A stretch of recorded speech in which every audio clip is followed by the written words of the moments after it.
बावे होली के लहार देखी देखी के हमार हे सखी बावे होली के लहार देखी देखी के हमारे लोग कहता रे होई कारे।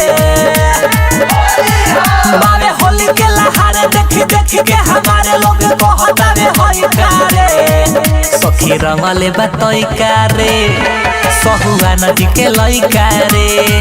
सखी रंगले बतई कारे एगो साहदी के लइका रे।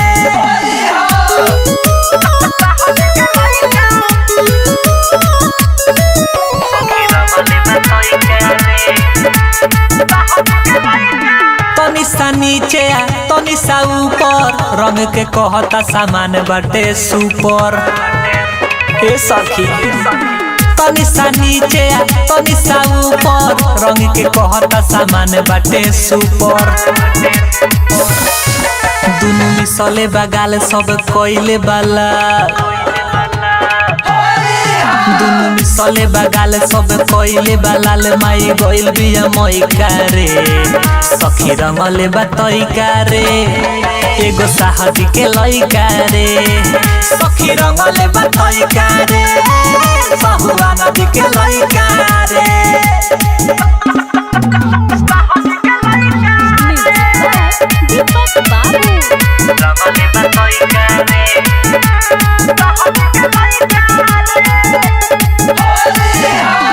लभली अभिषेक नहीं रे मानल भइल ना कुछ बाटे सब लोग जानल।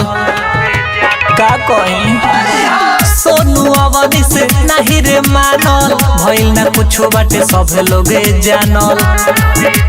सुना रोशन राजा अच्छे लाल भइले होली में बवाल।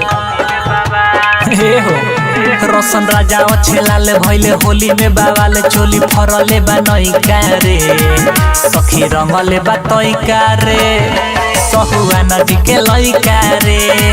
सखी रंगले बा तई कारे एगो साहदी के लइका रे।